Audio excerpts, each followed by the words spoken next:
Good afternoon, everybody, and thank you very much for joining us at our webinar this afternoon. I would just like to give you a little background about this project which we're doing. It's entitled the Combating Disparities in Access to Inclusive Education in Portugal, Italy and Spain. It's a technical support instrument project and it's funded by the European Commission's DG Reform. The project aims to promote equal access and combat regional disparities in implementing inclusive education provision across the 3 countries. This webinar is part of the project's capacity building phase. I'd also like to give you a little bit of background about the agency itself, the European Agency for Special Needs and Inclusive Education. We shorten the name when we're generally talking about it to the agency. And what it is a technical provider in this project. And we work closely with DG Reform and education ministries in Italy, Portugal and Spain. The agency is a platform for collaboration and peer learning for its over 30 member countries. The aim is to help countries improve their inclusive education policies. We also cooperate with international organizations and engage educators, experts, learners and families to ensure high quality educational opportunities for all. We would like to show you a very short video that we have that explains this a little bit further. Thank you, Meta.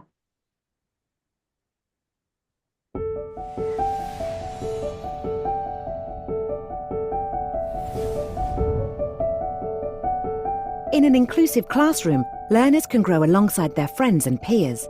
The opportunity for everyone to work as a team and build lasting relationships is a cornerstone of an equitable educational environment.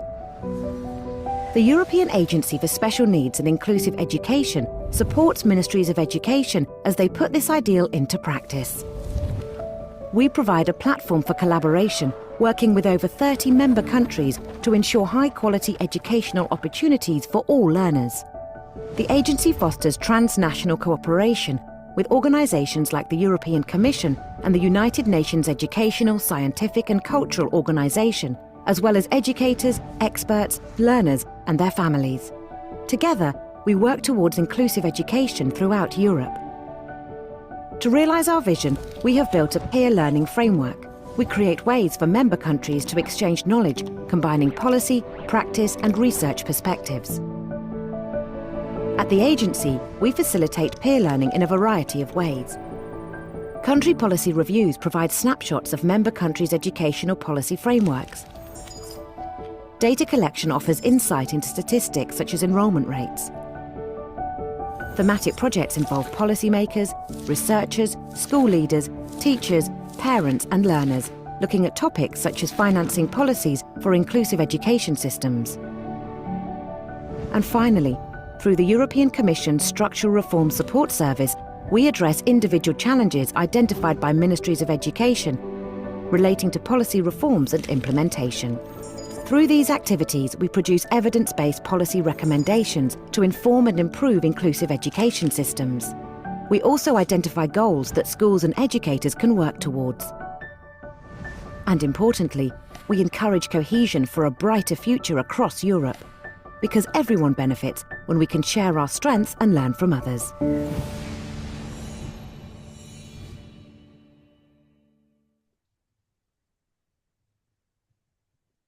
Thank you. Just briefly, before I give a few words about monitoring and evaluation in education, I just want to give a little bit more background to this project and the aim of this webinar. During the past 2 years, a range of stakeholders from different regions in the 3 countries have participated in peer learning activities and had opportunities to learn and share information about key priority aspects of inclusive education systems as they work towards addressing challenges around access. This webinar on monitoring and evaluation at school level aims to present a range of aspects and examples within this key topic, which is critical to progress in inclusive educational systems. I will give a very brief introduction to the topic now, and then I would like to introduce you to our guest speaker very shortly, Dr. Gordon Porter. So, monitoring and evaluation in education. So while policy and practice in monitoring and education will vary widely among countries, the focus at different system levels may include these at national level, at school level, at classroom level, and at individual teacher level. All of these should be part of a coherent system. Monitoring and evaluation together must always go together, and they are part of a continuum of improvement. The purposes of monitoring and evaluation. So policy and processes must be part of the whole education system, linked through a shared vision for inclusive education in which all stakeholders are included. The processes of monitoring and evaluation show how progress can be made towards implementing policy into practice within schools for all learners and towards embedding quality education in teacher education to build understanding and capacity within schools and teachers to support all learners. Monitoring indicators, evaluation and review. Really, there are many possible definitions around for monitoring and evaluation. What we have here are really practical suggestions which incorporate the essential features. Monitoring looks back to what has been done, across what is being done, and forward to changes that need to be made for progress and improvement. In this, quantitative data is not enough. Qualitative data from all stakeholders is essential to give appropriate and necessary information about the wider and the deeper aspects of education, which can enable greater understanding to emerge about the reasons or causes behind the data. As this is part of an ongoing process, we have monitoring, we have indicators of success, which must be clearly developed. We then are able to evaluate to see what progress or changes have been made and how effective they are. And then we need to recycle through the process again to review in order to develop a culture of continuous improvement across systems and schools.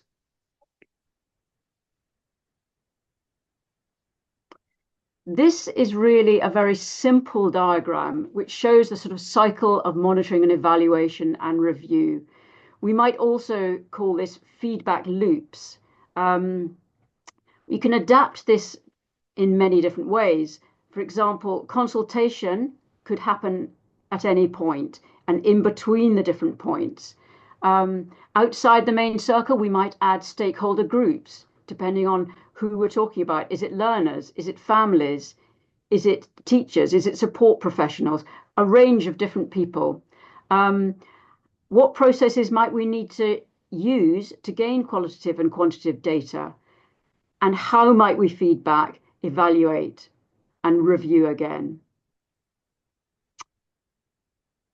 All information has to be used to inform policy and practice to make changes to improve provision for all learners. I would now very much like to introduce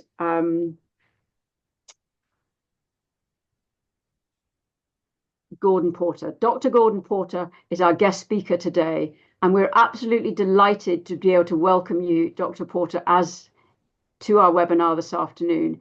If I may give a little bit of background about Dr. Porter, he's the Director of Inclusive Education Canada and has focused on making schools inclusive for over 4 decades. Dr. Porter has worked as a principal, school district administrator, and university professor. He's been a policy advisor and a trainer for education ministries in Canada, Peru, Panama, Colombia, the Bahamas, Australia, New Zealand, Dubai, Portugal, Sweden, and the Netherlands. Gordon Porter is the former chair of the New Brunswick Human Rights Commission and the Canadian Association of Human Rights Agencies.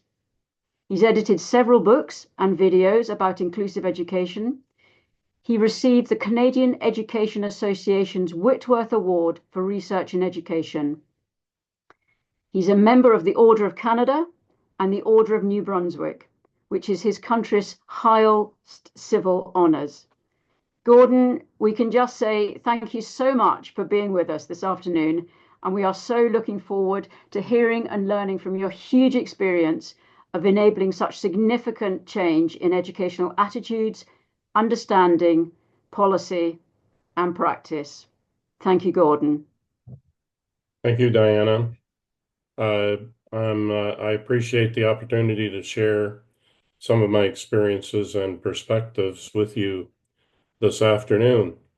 Uh, I I have to say that while I have done a variety of things in many countries in the last few decades, most of what I have to share with you comes from very practical experience working in a school system, both in my own community, working in schools and working with people who lead schools, and in my own province of New Brunswick.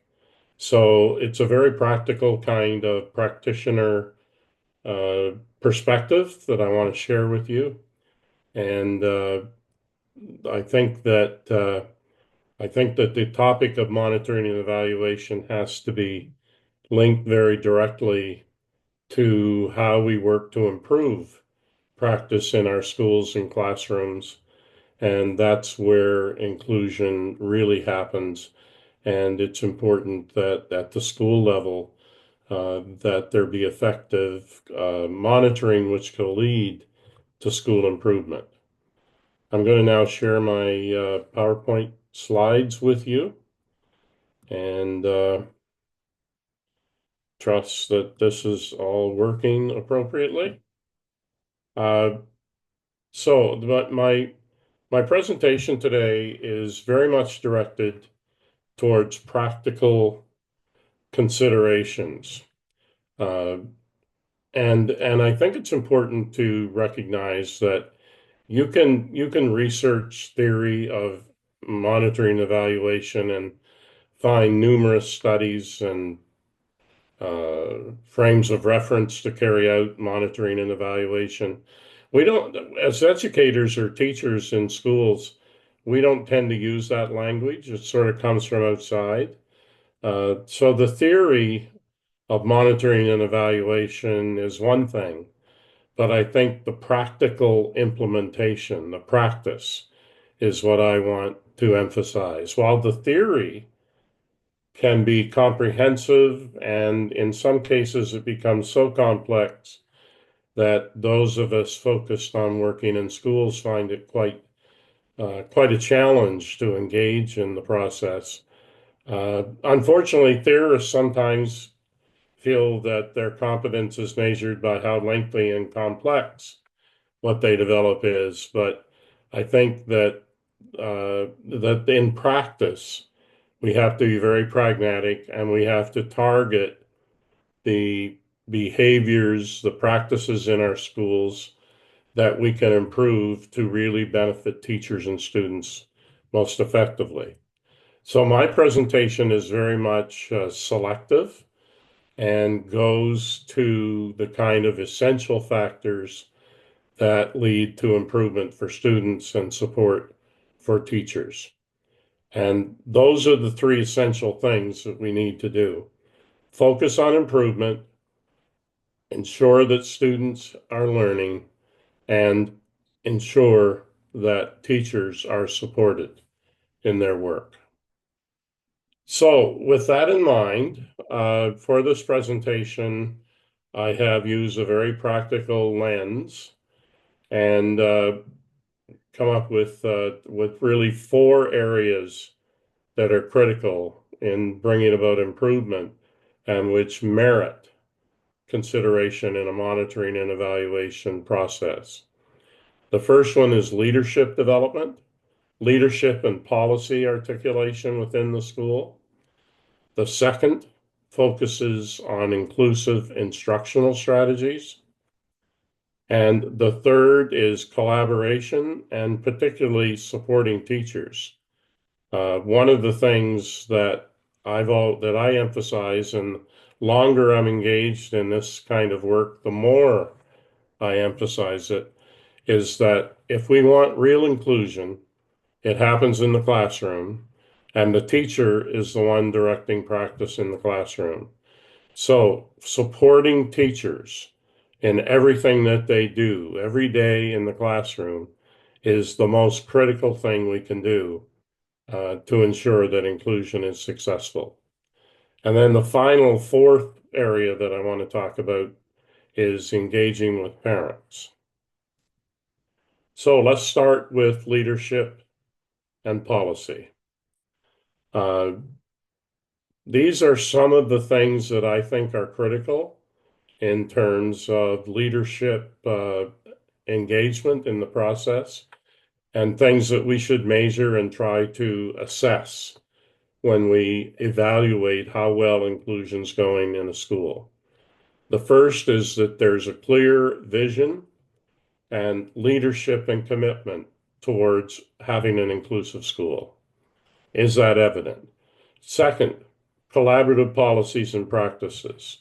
My experience tells me that no one person, no one expert, no one teacher knows everything they need to know to be successful with the widely diverse student population that teachers serve today. So that means we need to collaborate, and we need to have policies and practices that build collaboration into our schools. Third, professional learning. It has to be constant, ongoing, and leaders need to have a plan to ensure that professional learning is happening in the school. The fourth is resource allocation. Now, I think if we work in the education system, we'd all like to see more resources provided, more teachers, smaller classes, more materials, more time for planning and collaboration. But the reality is that we have what is allocated to us, and school leaders in particular have to make wise, judicious, and strategic decisions on how to allocate resources. And most of the resources that we have in schools are the time of teachers and support staff. That's the thing that leaders usually have to work with. They don't have money necessarily, but they have people and they have time. They have to allocate it strategically. The fifth factor is community engagement and support. Obviously, you need to have the community of parents and others working with you. Need to develop an inclusive school culture. So it's not just about instruction in the classroom, it's how the school is seen and develops its culture across the board and accepts diversity, welcomes it, and celebrates it. And finally, leaders need to be seen to be making informed decisions, decisions that are not based on personal whim or circumstance, but on a considered opinion about what the best way forward is in a particular situation. Now, this is just an example of how leadership and policy factors can be brought into a monitoring and evaluation process. On the left, you see the indicators, and those are the things that I've just shared with you in the previous slide. In the middle are elaborations on that indicator. So each of the elaborations spells out a little more clearly what the factor is dealing with. And finally, at the far right, there are things to look for. If one were to go to a school, or if people who work in a school want to focus on monitoring and evaluation the quality of the leadership and policy in the school, then they would look for the things particularly set out here in the right. And of course, those can be adjusted and fine-tuned according to the prevailing circumstances in the community in question. So you have indicators and elaboration and look-fors that can be part of the monitoring and evaluation process. Excuse me. Now, let me just highlight a couple of final things that come from my own personal experience. The first thing is that the thing I look for when I'm trying to determine and when we try to monitor leadership, is there evidence that the leadership is clear and focused, or is it the opposite, like this cartoon illustrates, of conditional leadership? Leadership that says, well, yes, we'll try to be inclusive if we have more teachers or enough teachers, or if we have more money for equipment, or whatever the conditional factor is. So, is it clear that leadership in a school supports inclusion, works to make inclusion happen, or is it in fact a very conditional kind of leadership? Some of the effective, important, critical elements of leadership, I think, are first visionary thinking, a vision of what inclusion is that recognizes diversity and promotes an inclusive culture, demonstrating empathy and understanding towards families, towards teachers, towards the challenges that they face in doing their work. And I think in countries that have large numbers of migrant populations, looking at marginalized groups of any kind is an important element in empathy and understanding. The third element is collaboration skills. Uh, the leader promotes collaboration among teachers and families, creates interdisciplinary teams, uh, identifies and promotes best practices. The fourth factor, adaptability and problem solving. This is something that I personally have devoted a good deal of time to. And I think that when schools and school leaders acknowledge that there are challenges and problems they don't have easy answers to, but they have a method to try to bring the best thinking possible to the questions and problems that teachers face and that affect student learning, you get better results. And problem solving, being willing to acknowledge that there are problems and having a plan that everyone in the school understands that when there's a problem, we have a way in our school to go about seeking a better approach for next week than we've pursued this week is critical.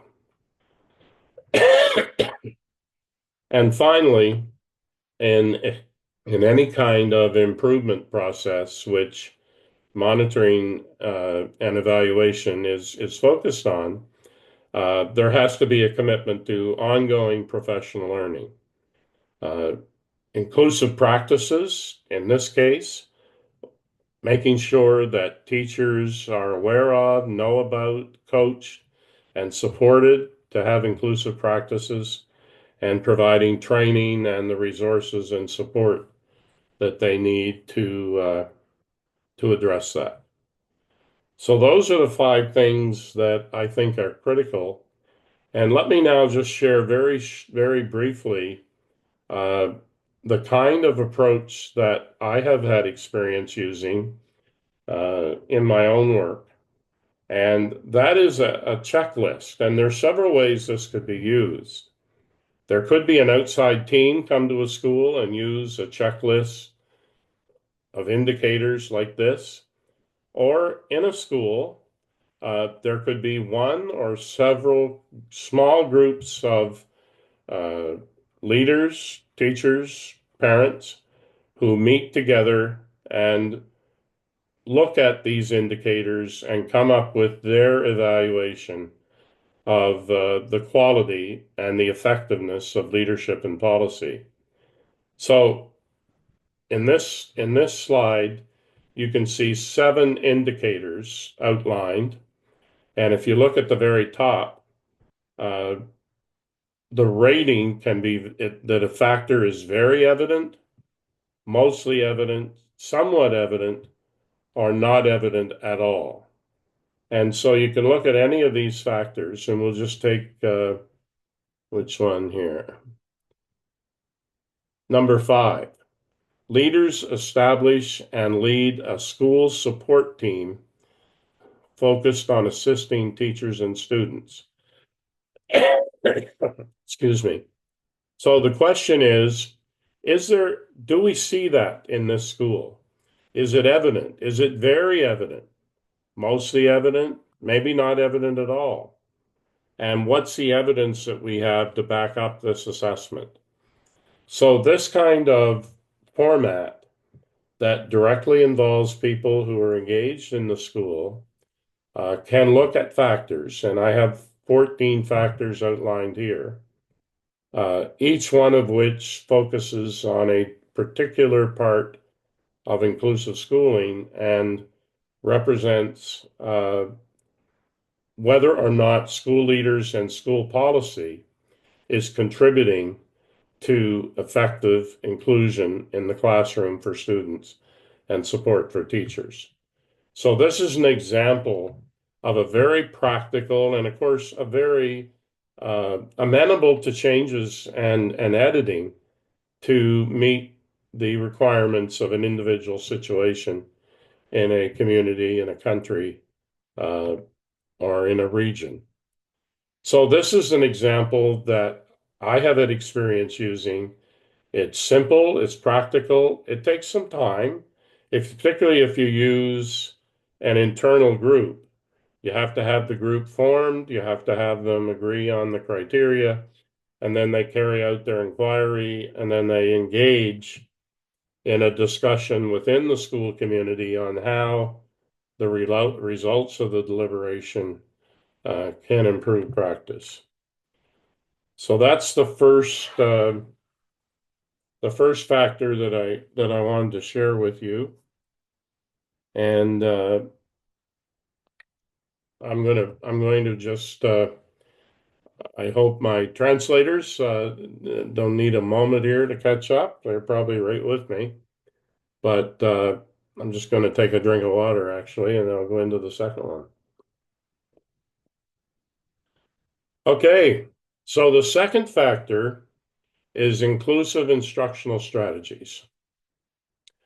Now, my experience is that particularly in the transformation process from traditional special ed, where children with learning challenges are largely isolated and in different learning spaces, when you bring children into the classroom and you have a fully inclusive model operating, it's essential that there be a common understanding of the kind of instructional strategies that are going to be used in the school that can facilitate inclusion and participation by all learners. And this is something that's very, very important for teachers as well as students. The first factor is that whatever scheme, whatever model is used, needs to set high expectations for all students. It must be based on every student achieving at the highest level possible for them as an individual. So teachers need to have high expectations, and the assumption is that those will be addressed in instructional programs. The second factor is positive classroom environment. And that's essential, that the classroom not be, that it be an interesting, positive place where collaboration and teamwork are evident, and that children feel engaged and accepted. Culturally responsive teaching. To some degree, we have to make sure that prescribed curriculum from the National Ministry of Education or regional ministry don't predominate the kind of responsive curriculum that is based on local circumstances.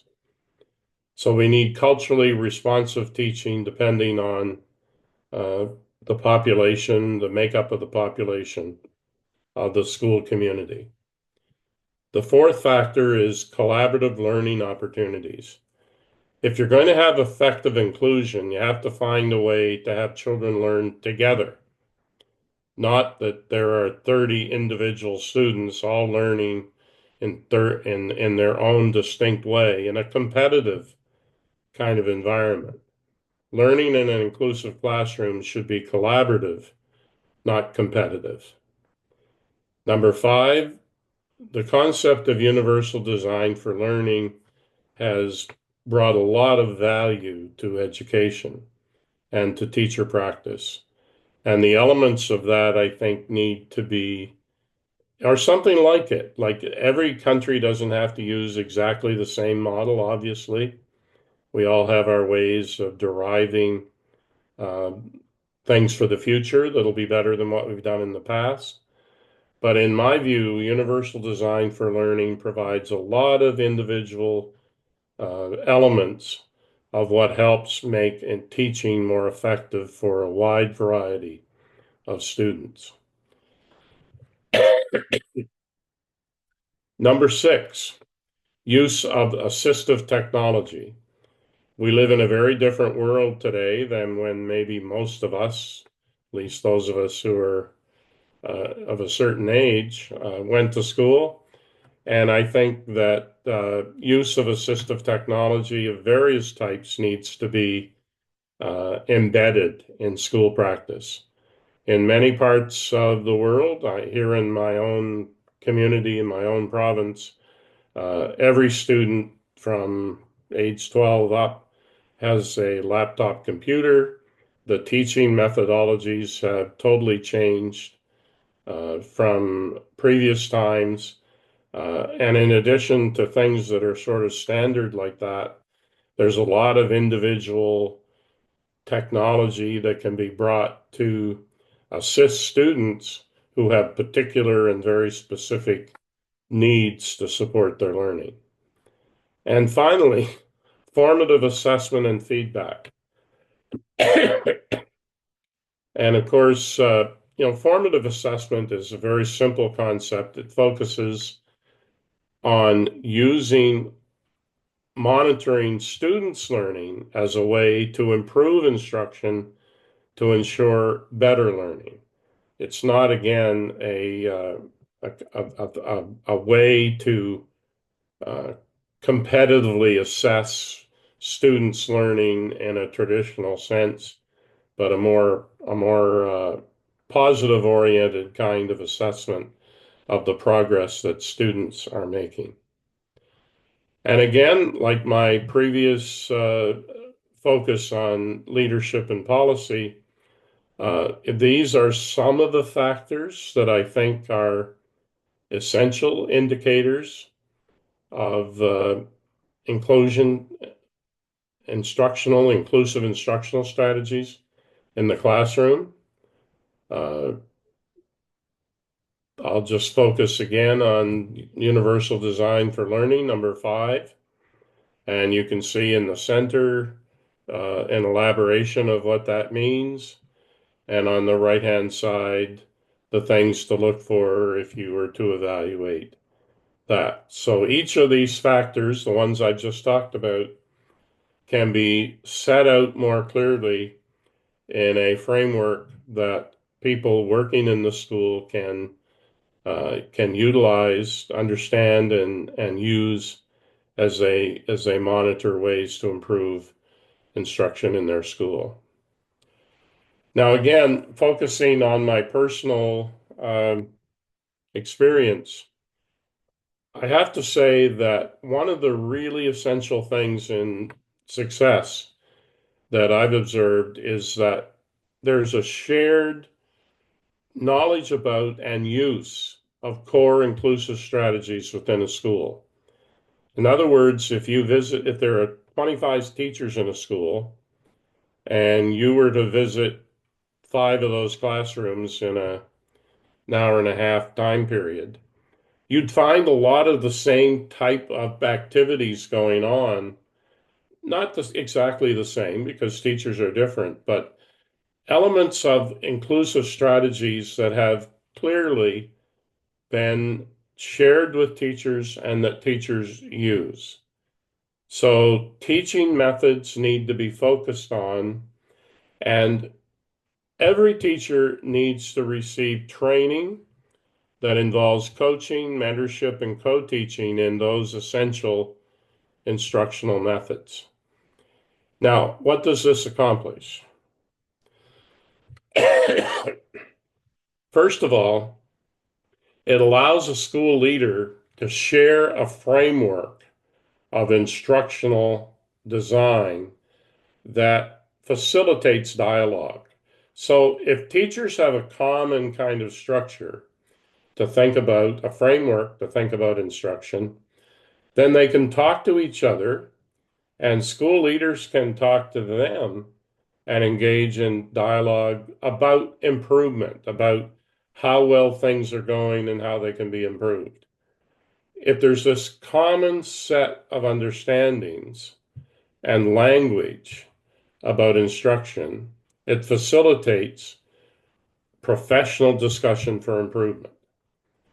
And school leaders can use this conceptual framework to engage teachers and focus on improvement in a very effective way. Now, in the systems where I have worked, these are just examples of what might be part of that framework of instructional design. All of which are, you can look all of these up, and there's literature about them and numerous descriptions of how to use these particular learning approaches in the classroom.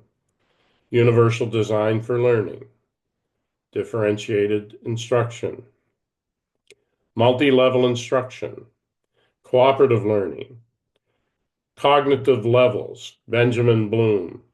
I found this is a North American thing. I don't know whether it is in your country. I know it's not widely used in Latin America, for example. So some of these elements are particular to our own region and to even our own countries. And finally, I have peer learning, that is promoting peer-to-peer engagement that results in learning. So these are just a few. These are 6 things that I've had experience directly with myself that have been part of the instructional framework used to enhance discussion of instruction in an inclusive classroom and inclusive school. So principals, teachers share an understanding of whatever elements of the model they have, and they can engage in discussions about improvement. Another factor in instruction, and again, this comes from my own experience, is that the curriculum and its adaptation and instructional strategies need to provide for accommodations, modifications, and personalization. And we could spend a lot of time, we could have a whole seminar or webinar on these 3 topics. But those kind of things need to be part of the instructional and curriculum framework that's used in a school. Not everybody can do everything that the teacher sets out to teach, but they can do perhaps some of it, most of it, some of it with some modifications, and certainly children who've traditionally been part of special education very frequently need significant personalization of their learning plan in order to ensure that they're successful and meeting their learning goals.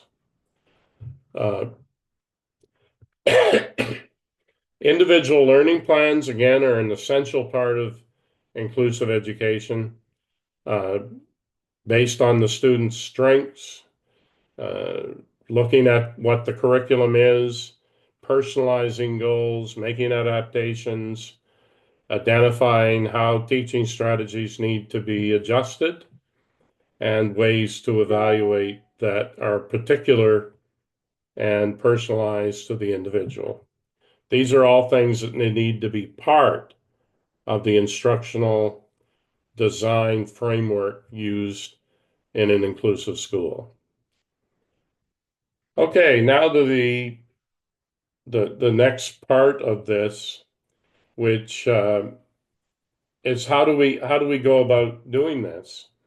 And actually, it's similar to what I've shared previously on policy and leaders. So it's a look for kind of approach where we have the inclusion indicator. Again, the rating can be very evident, mostly evident, somewhat evident, or not evident at all. And whether individually or in small groups, whether from an internal group of people or individuals or external. This kind of framework can be used quite simply and directly to evaluate whether or not these indicators are present.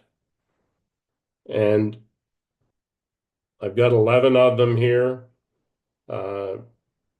But just take number 8, which is very straightforward. Teachers use assistive technology needed for students to participate fully in the common learning environment. So the question is, do they, don't they? Is that evident? Is it very evident, or there's no evidence of it at all? Number 10, assessment techniques and formats are varied and purpose-driven. So, is there evidence that teachers use formative, developmental kinds of evaluation of student success to provide for improvement? Or do they use very traditional assessment mechanisms? What's the evidence? Is there a lot of evidence? Only a little? None at all? And what's the basis for that judgment? These are things that can be done again and fine-tuned to the circumstances of the particular school. And with that, I think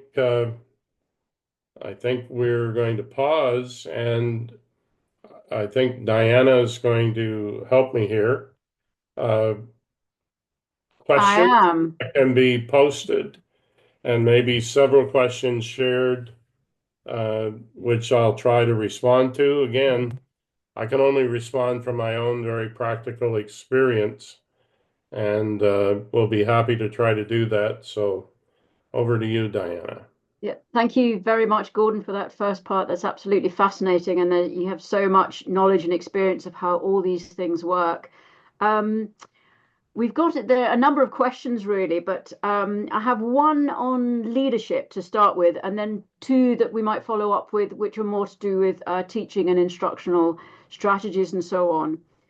So in terms of leading, the question is, how can leaders embody those qualities and policies in school teams that are in survival mode because of competing needs?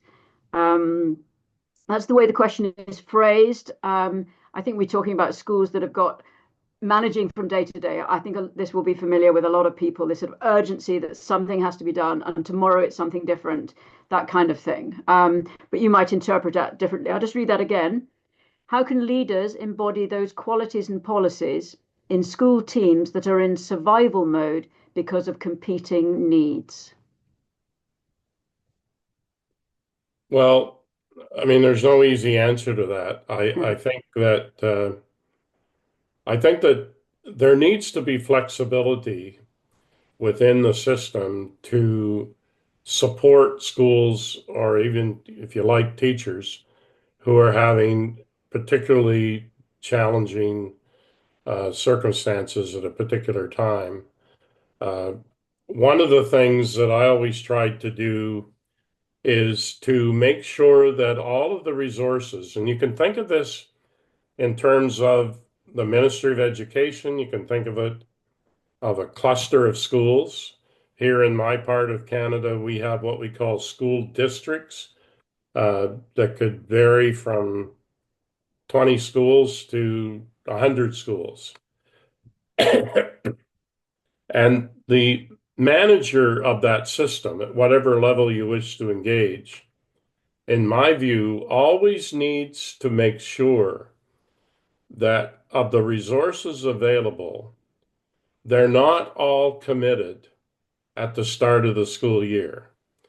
And in too many cases, I've found that that's the case. When the first month of school is in session, every resource, all the money, all the people that the system supports, that provides, are utilized. They're all put out into service and everything rolls along from there. Now, what that means is that 3 months into the school year, if it's readily apparent that a challenge exists that needs to be responded to, whether it's a principal or a regional director, they say, well, I'm sorry, I have no money. I can't provide any support. And it's in those circumstances that I think schools kind of sink into a position where they're not very effective for either the teachers or the students. And I think that any school system needs to have a way to make sure that some fresh input of support can be provided during the third month of the school year, during the fifth and the seventh month of the school year. And how you do that will depend on how the financial arrangements work within the system. But in my case, for example, every year I tried to make sure that at least 10% of the budget, whether it was money or whether it was people, was not 100% deployed on the first day of school. So that if there was a school and a school leader who was struggling, there would be enough money to come in and have a dialogue about what it would take to support them. And the most common thing that could be supported relatively inexpensively was to free up teachers, usually several teachers, maybe a small group, maybe a larger group of teachers in the school, to spend some time together. For example, if they could spend an afternoon together each week for 4 weeks, and you provide a facilitator to help them work on whatever challenge they're finding particularly difficult, then at the end of the 4 weeks, they feel empowered, they have a plan, they have a joint kind of collaborative process of moving forward. And the cost of doing that, in my case, the way my budget worked, was entirely doable. And it was up to me, since I was responsible for this group of schools, to try to make sure that we could provide flexible support to the principal, to the school leader, to address whatever the particular of the problem was. It might be, for example, 3 or 4 new teachers who are struggling with classroom management. And if new teachers are struggling with classroom management, it means that, if they have 25 students each, that's 100 students are in classes that are not very much coherent at a given time. So it helps 100 students learn better to deal with that directly and immediately. So you may provide instructional time, collaborative time for those 4 teachers, again, with a facilitator over a couple of weeks, maybe every third day, so that they could get a handle on what they're doing and do better. So I think the important part of dealing with the most difficult circumstances is to have the capacity to move in, collaborate with people in the school, and provide them with support to find their plan to move forward.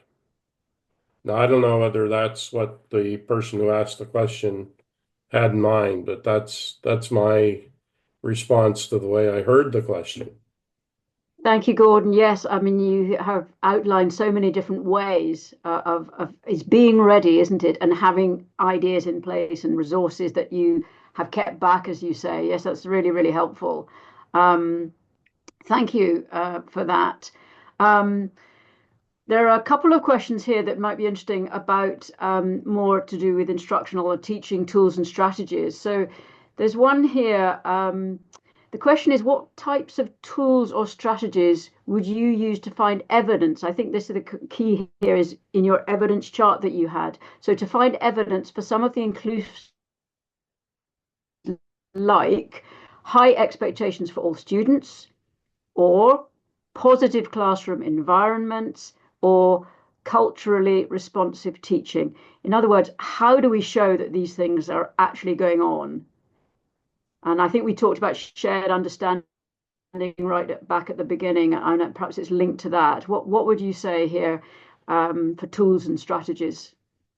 Well, I I guess I can only share the way that we've used this kind of look for checklist. Uh, the best approach that I've seen used is where there's a common framework. So like the framework is established, like the ones that I shared. And then we have a two-track kind of process. Number one, the school itself organizes in a way and maybe takes several months uh, to have teams of teachers and parents and school leaders, maybe students, uh, talk about those issues and come up with their assessment. And then when they've completed their perspective on these questions, you have a team of two or three people. And my best uh, example of that is when you might have a facilitator and you have one or two school leaders from other schools in the region, and maybe a teacher, a parent from somewhere else. They come into the school and they can just spend even 2 days.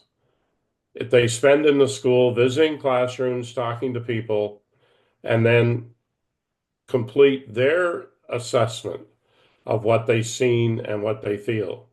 And then once that external group has done it, then there can be a proactive, and this is formative evaluation. This is formative. It's intended for improvement. It's not intended to be judgmental. In some countries, uh, the form of evaluation that we see shown to the public is standardized tests and some kind of evaluation, which is published in the newspaper. And it says the number one school in the city is Avon School in Grand Rapids, Michigan, or something, and then it lists off 100 schools from the top to the bottom. And I can't imagine what kind of assistance being on the bottom really helps the teachers or the principals in that school or the parents or the students. So that is not the kind of monitoring and evaluation that my experience tells me leads to the best results. It's formative. So when you have people in the school looking at a set of criteria, you have a small team of people who come in and say, okay, this is what you think, this is what we see. And then there's some dialogue about that that's oriented towards positive thinking and forward planning. Then the result can be a plan for improvement that can address those things that can be improved and celebrate the things that are being done well.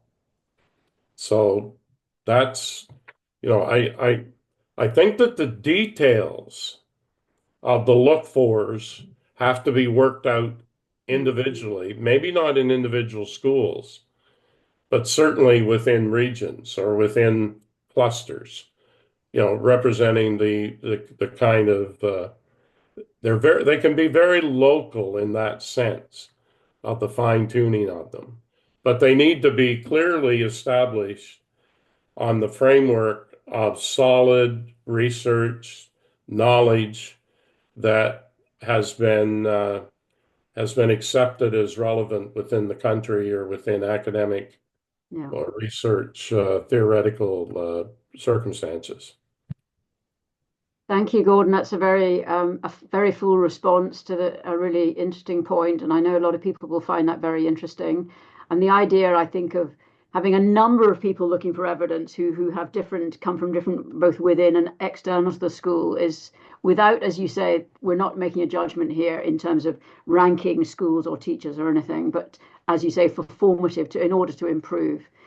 Thank you. I don't know how you're feeling. I have one question here remaining here, I think. I think this must come from a teacher. This question is, how can you convince teachers to use varied teaching strategies and assessment techniques when they are preparing students to take standardized exams? Teaching to very presumably a narrow focus and to get people through exams. Would you like me to repeat that? Well, no, I understand the question, and it's a perennial one. Yeah. It's been asked for as long as I've been engaged in talking about inclusive education, and there's no easy answer to that. Uh, I think that fundamentally I sort of have two approaches to address the question. The first is that every day in the classroom, teachers need to do the things that see each child make some progress in their learning. Excuse me. So if you have 25 students in your class, the thing that a teacher really should reflect on is, have I done the best I can to see that all 25 students have learned something useful today that enhances their knowledge and skill? And do I feel that over the course of days and days and weeks? And I think if teachers do that, then they have to have confidence that the standardized test, which is just a snap picture in a usually 1 hour or several hour time period in a student's life, will turn out reasonably well. Now, there's no question that if you know what the tests are and you know what they usually look like, and you spend a lot of time preparing students for them, maybe some of them will do somewhat better if you teach the test. But they're not going to learn better in terms of the larger, more important parts of the curriculum.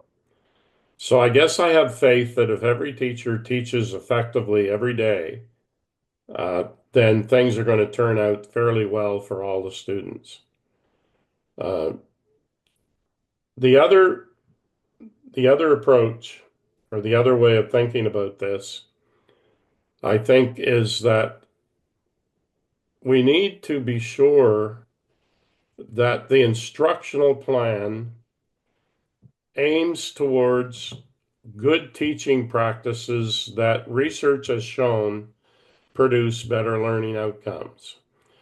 And in my experience, I did a report on a school system a few years ago, and my co-reporter and I titled the report Strengthening Inclusion, Strengthening Schools. So just think about that simple title, Strengthening Inclusion, Strengthening Schools, because it was our conclusion from the study, and the assertion that we're making is that far from distracting from effective instruction and interrupting what people might presume is an effective school program, making classrooms inclusive, implementing the instructional strategies, the support strategies for teachers and students that make inclusion work well, makes the school a better school for every student. Thus the phrase, strengthening inclusion, strengthening schools. And too many times, school leaders are like the cartoon that I showed early in the presentation. They're sort of sitting on the fence where it's very uncomfortable and they don't really commit one way or the other. And I think that when you really see implementing the elements that are part of making a school inclusive and seeing them as part of the core functioning of the school, not as add-ons. The school leader that sees that whatever inclusion's going on in their school is just a tiny little thing on the corner of their desk that they need to pay attention to. It's a distraction. It's a competing priority. They've got their school and students, and then they have inclusion. That does not produce good results. What you need to do is see that every single work that you do to support teachers to accommodate diversity, to make inclusion work better, is going to help improve the school for every student and support teachers so they can be more effective in their classrooms. So it's a different way of thinking about it. And I think that if you analyze it and think about the things that inclusion presents as challenges for schools, you'll see that doing them makes the school a better school. And I would turn it around on its head and say, how is it possible that a school that wants to call itself successful and effective is not able to be inclusive? Can a school really claim to be a good school, an effective school, if they don't have the capacity to be inclusive? And to me, the answer is no, not really. So that's my response. Thank you very much, Gordon. Yes, that was a very full response and absolutely right. We in the agency would completely agree with everything that you've just said, of course. So what I was wondering now was if perhaps you would like to stop sharing. In the lead up to the break, I have just 3 very short slides to show some additional material that we have that's readily available in the public domain, that is in relation to these topics that you have been talking about. I'm not sharing now, am I? Is my screen being shared? No, not as far as I can see. I hope that's visible. I just wanted to, we have 3 short slides here that give links to other materials that are available and examples of resources. Of course, there are many out there that really support and work with everything that Gordon's been saying. This is an agency publication, and it provides a self-review tool, very similar to what Gordon's been talking about, across 9 areas of school life. And it's ready-made, ready to go. Of course, you can redesign it in any way towards your own system, but it's designed to be used with a range of stakeholders. And by stakeholders, I might mean school leaders, teachers, support staff, other professionals, parents, community members, even local employers. In fact, anybody who works within a school or with a school. So that's, open source, completely available. We will provide you with the links to this in a document that we'll share with you after the end of this. So here's one very new report from UNESCO. Again, it's similar, and I just want to point out to you that the 4 dimensions of school leadership that are well discussed in this resource, and there are links to other resources within this, are very, very similar to what we've been discussing. Set expectations, focus on learning, foster collaboration, and develop people. Develop people, develop the capacities that people have, their knowledge, their understanding, and how they might work towards making progress and inclusive education. And the third thing we have here is a school leadership activity, which is, again, it's an agency document. and it includes an exploration of the topic of leadership. And there's a range of practical tools involved, a glossary of terms, which I think is very interesting because it's very important that when we talk about inclusive education and use these terms, that we're actually using them in the same way, because it would appear that sometimes when we use these terms, we actually understand different things from the same term. So practical tools, the glossary, sets of reflective questions for leadership teams to begin the evaluation of processes, full guidance, and a proposed agenda for organizing focus groups, which is very useful on using the tool. This is available to download in 27 agency languages, so ready to work.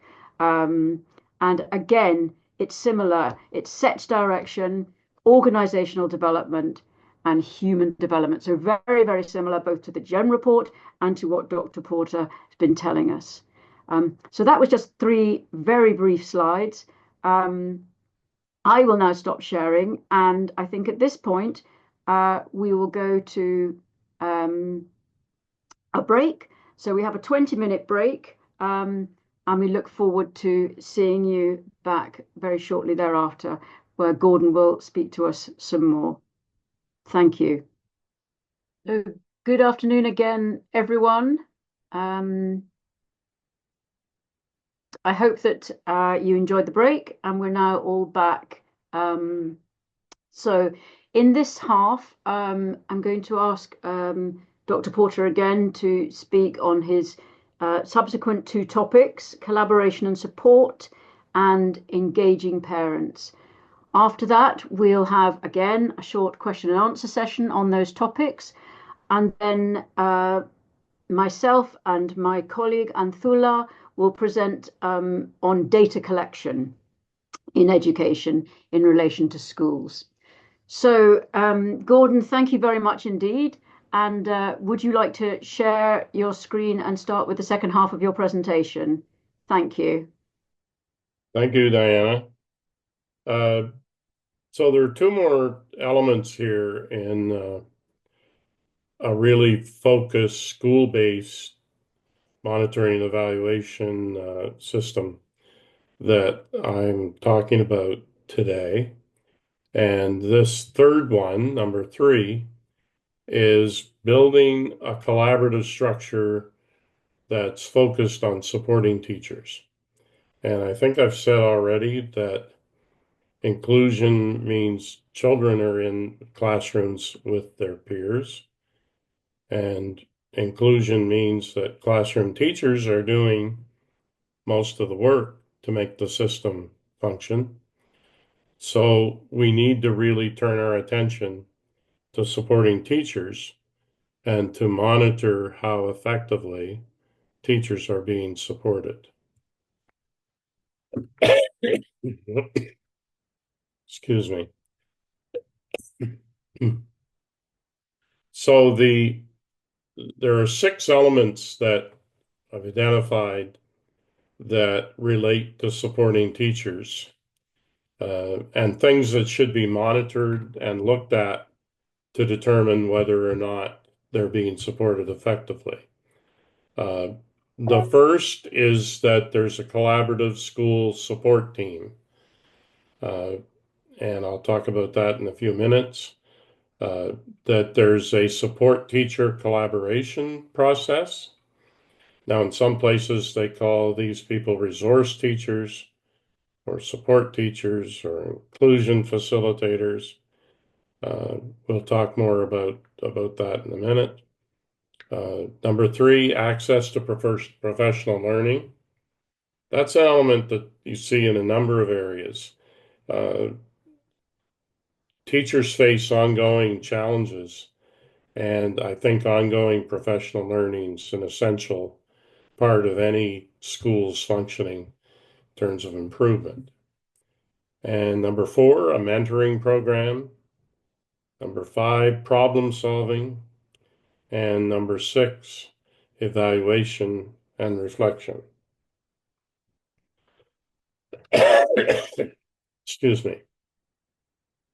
So again, we've set out here those elements with the indicator on the left, an elaboration of the factor in the center of the grid, and on the right, the things that one could look for to see whether or not it's in place. And I do want to just take time to look at both number 1 and 2. The first one is collaborative school support team. The elaboration is that school leaders operate and hold regular meetings of a collaborative support team made up of school-based staff, including support teachers, counselors, specialists, others as appropriate. And they utilize the team to develop strategies to support teachers in meeting students' needs, solve problems, address systemic issues that are teacher or student specific. And I would emphasize that last part. The focus here is on supporting teachers with their challenges and developing, if it seems worthy, of systemic issues that affect not just perhaps one teacher, but several teachers. So, so that I think is a critical part of this. And the look for would be evidence of joint lesson planning, evidence of meetings, minutes that these meetings are occurring, and all those kind of things that document that the school leader is seeing that this kind of collaboration occurs. And the second element, which I think is equally important, is support teacher collaboration. And support teachers should provide direct support and collaboration to classroom teachers through observation, co-planning of instruction, initiating and supporting instructional strategies, problem solving, modeling, co-teaching, coaching, and so on. And the look fors would be support teachers maintaining records of the dissertations and observations and processes that they use to support classroom teachers, and the kind of work products that result from this kind of collaboration. Number 3, access to professional learning. Number 4, mentorship programs, some more detail there. Number 5, problem solving. I think this is really important too. Spoken about it earlier with regard to leaders, that leaders don't sweep problems away. They recognize them and use them as opportunities for improvement and evaluation and reflection. Excuse me. I'm on the healing side of a cold, but I still have an occasional cough. My apologies. Now, key concepts. This again, my discussion now is focused on my own personal perspective and experience in monitoring what really matters in school practice that results in effective inclusion. So the first thing is that, number 1, you need to recognize that to support inclusion, you have to support teachers. They're the ones that are going to be doing the work with the students in the classroom. That's fundamental. In support inclusion, support teachers. Number 2, by supporting teachers, you support students. Some people are critical when they say, well, really, schools are about students, they're not about teachers. But teachers are the people that do the work to see that students learn. So effective schools support teachers. And number 3, back to the point I made earlier, that everything you do to strengthen inclusion, you can see it as a way to strengthen the school, not only for the students that have now been included, but all students who are in the school. So my fundamental question here is, if I were evaluating the effectiveness of a school, is, are you supporting teachers? That's the question. And I had experience in one of my work opportunities to survey 5,000 teachers and ask them what supports they need most. This was a full day workshop in their schools focused on inclusion. And during the last half hour of the day, after they'd gone through a whole number of things involved with making their school inclusive, they were asked to do an online survey of the supports they think are most needed to help them make inclusion work. And this is what those 5,000 teachers told us. On the left, this is a list of the things that they said were most valuable. From the left, which is the most valuable, to the right, which is less valuable. And what I want to concentrate your attention here is that the first 5 bars from the left, 1, 2, 3, 4, 5, of the things that teachers say help them the most, all involve collaboration, planning, working, speaking together to make sure they're doing the best they can for students. Let's just review what those 5 things are. The first one, collaboration with education support teachers. That's what they were called, support teachers in this jurisdiction. So, number 1, having an opportunity to speak with and collaborate with support teachers. Number 2, collaboration with other classroom teachers, followed by time to collaborate with educational assistants. Next, planning time.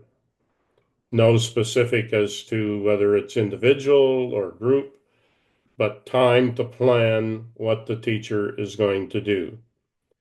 And number 5, collaboration with parents. So the top 5 things that teachers said were most important or valuable to them for inclusive education were things involving collaboration with other people.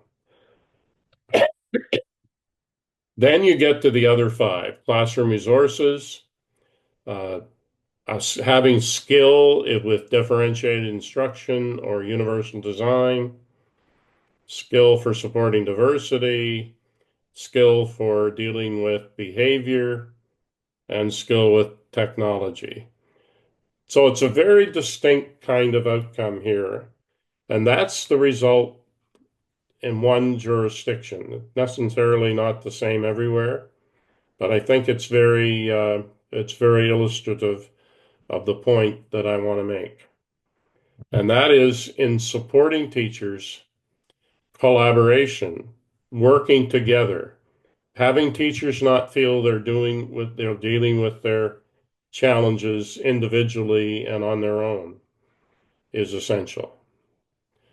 And just to support this again, the concept of the school support team is that the team is made up of the people who are not classroom teachers. And various schools have various numbers of people with certain job titles. But typically in schools that I'm familiar with, you have principals and assistant principals, directors, whatever you call them, support teachers, resource teachers, again, whatever the label is, school counselors, educational assistants, school psychologists, whether they're based in the school full-time or part-time, other specialists who may be available to the school, and again, depending on circumstances, full-time or part-time, All of those people make up what I call the school support team.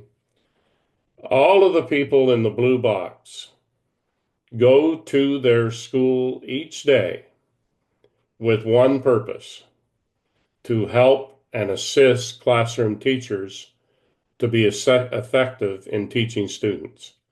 That's why they're there. That's why they have their positions.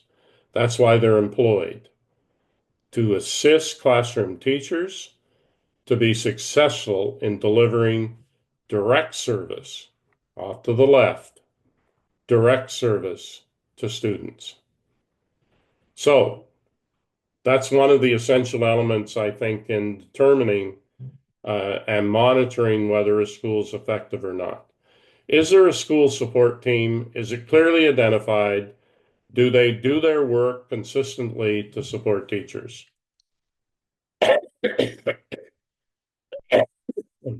Excuse me. The next thing, and this pushes in on one aspect of the support team, and that is the support teacher. And I want to emphasize that the theory of inclusion, those of us who promoted inclusion have always said that we close special schools, we close special classes, we move students into regular classes or a common learning environment with their peers. And the people who used to operate in the special system can be brought in and provide support to the teachers who now have the students for direct instruction. And in many places, these people are called support teachers. And in my own experience, that number of people, those individuals, it multiplied. Wasn't simply bringing the number who were there, it was X plus Y, like a lot of people were added.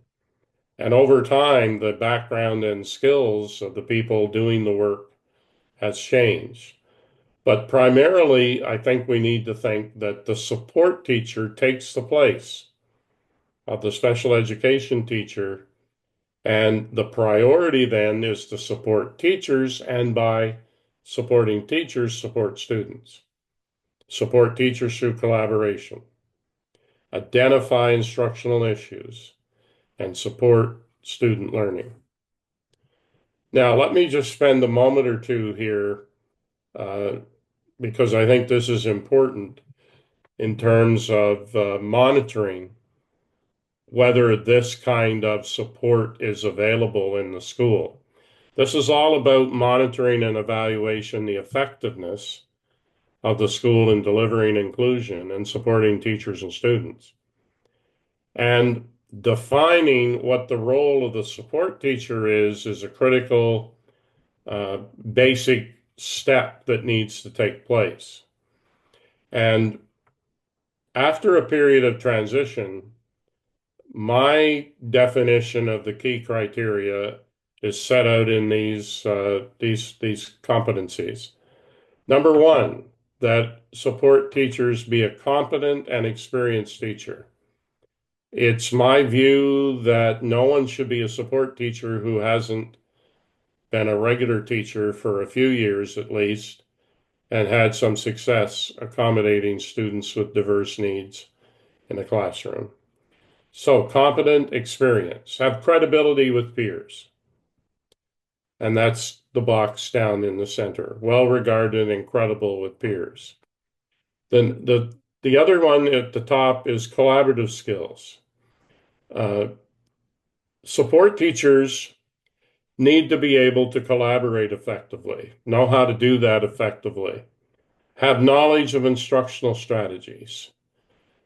Down in the second level, problem-solving orientation.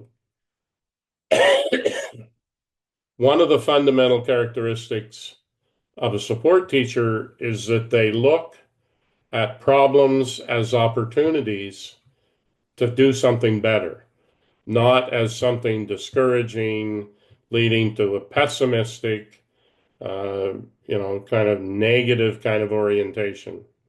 So a positive problem-solving orientation. I've already talked about well-regarded and credible with peers. Another important characteristic is works well with adults. Teachers work with students. A support teacher's primary work is collaborating with other adults, with teachers. And that's sort of a separate skill set.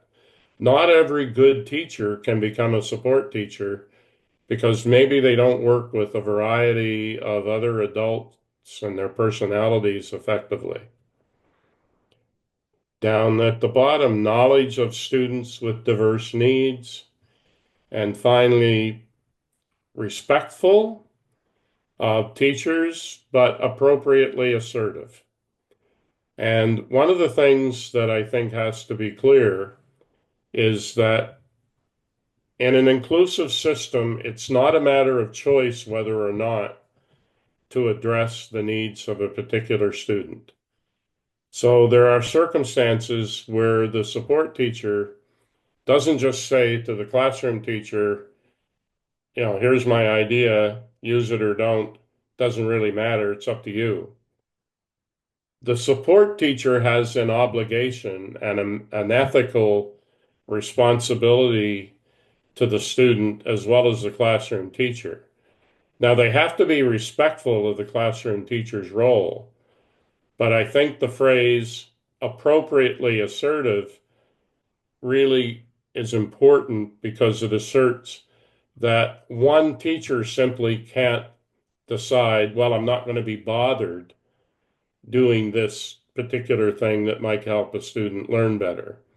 It's not, no one has the authority or right to do that individually. And support teachers need to appropriately assert the need to accommodate what the student needs to be successful. Now, this graph illustrates an important base for the kind of model that I'm talking about and which I've had experience monitoring. And that is to say that the target, you can imagine this is a target, is that 60% of the time, support teachers will be working to strengthen instruction, which means they're supporting teachers. That's the blue. 60 minimum, a minimum of 60% of their time is targeted on supporting teachers to strengthen instruction. A maximum of 25% of their time working directly with students, because in many models, support teachers, resource teachers, spend almost all their time working, supporting students in small groups, maybe groups of 3 to 5 learners for an hour a day. That kind of model is a good thing to do. But if you have limited time and resources, it's not the most constructive thing to do. The most constructive thing is to make sure that support teachers are working with classroom teachers to strengthen instruction for all students, including those that have diverse needs. And finally, support teachers should spend no more than 15% of their time planning and doing organizational duties and all of the multiple things that a school can decide need to be done. And who better to do it than the support teacher? After all, they're not in the classroom. Now, one of the jurisdictions where I've worked, and you can see down in the right-hand corner a little polar bear, because this comes from the Northwest Territories of Canada, where I worked working with them on policy in this area a few years ago. And they constructed this very well articulated graph or outline of all of the things that a teacher does to support instruction or to support teachers. You see on the left, 60%, all of the things in those two columns. And 25% working with students, and then the other 15% doing all of the other things that come up. And I must be very specific here to tell you that schools have a tremendous ability to find things that someone who's not in the classroom teaching can do to help out in a specific situation. Whether it's attending to a particular student who has a health difficulty, or answering phones, or greeting a visitor at the door. There are just multiple ways in which the time of a support teacher can be taken up doing things that are off their core responsibility. So there needs to be a really targeted effort to keep on track. And that's the example of monitoring and evaluation I want to share with you now, that I've used in a number of different places where I've done work. Some of this work has resulted in an article which you can find online. It's called "The Role of the Resource Teacher in an Inclusive Setting." And it's in EdCan, which is Education Canada, one of their publications. And it's a time use survey, which is intended to provide information in order to monitor and to refocus how teachers spend their time. Now, this is a specific monitoring device that we developed, and let me explain it to you. It's a survey of the work and time allocation of support or resource teachers. And the instruction is that for 3 individual days over a 2-week period, each resource teacher is to complete this survey. And for each 15-minute time slot, they are to indicate the code that describes the activity they're involved with. And after recording for 3 days, they can enter the data on a survey site, and they're not to use a day that's not more or less typical. Like if it's a day they spent a half day at a workshop, that would not be a typical day. And they provided basic data on their school, and they didn't identify themselves individually, but they identified the grade level they work at, and so on. Now, we did an extensive consultation with support teachers, identifying the variety of things that they do, typically day by day in their work. And this chart sets out 20 of those things, and 23 of them, and 24 other. And of course, other can cover a lot of stuff. So teachers were familiarized with this grid. And then we asked them to behave like teachers typically don't do this. But I'm told that lawyers keep track of their time every 5-minute clusters. So if they spend 5 minutes on your case and they charge you 500 euros an hour to do your work, then they charge you for the 5 minutes. So some professions are quite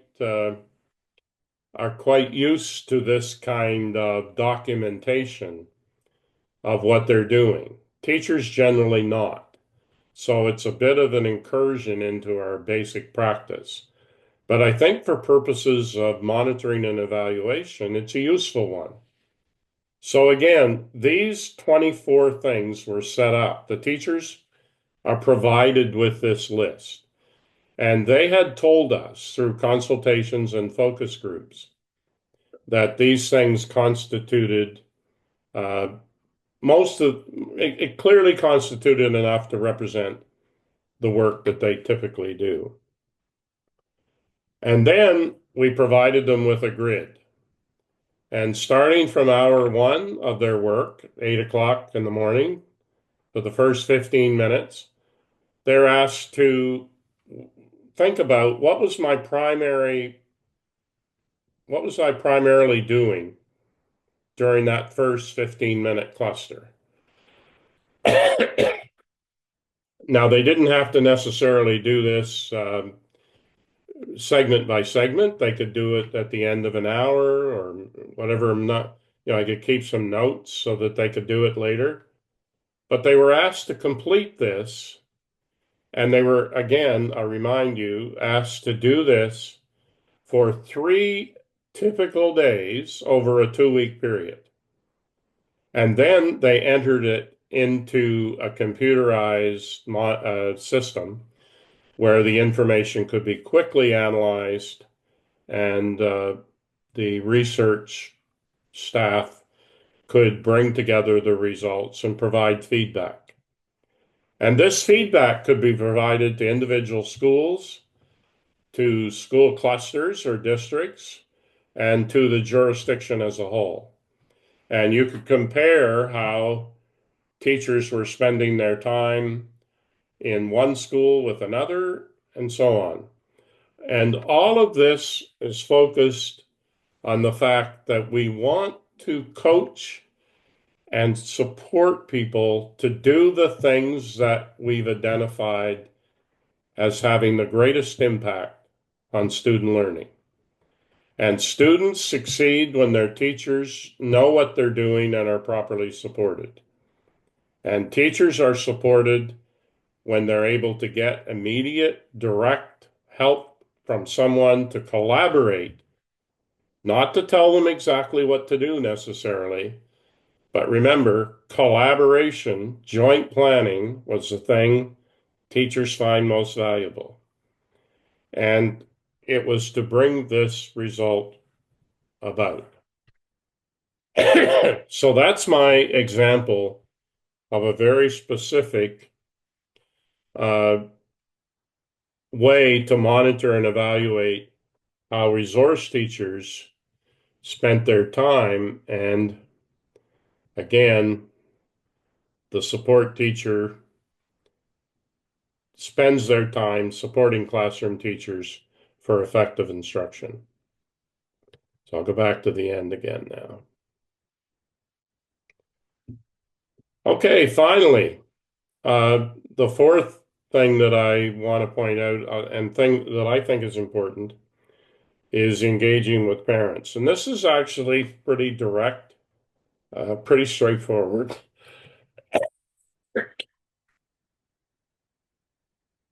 And these are the 6 things that I think are critical in any monitoring and evaluation of how effectively a school deals and partners with parents in the process.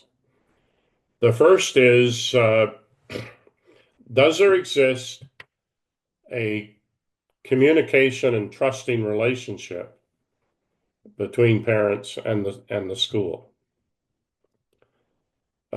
Does the school provide a welcoming environment to parents?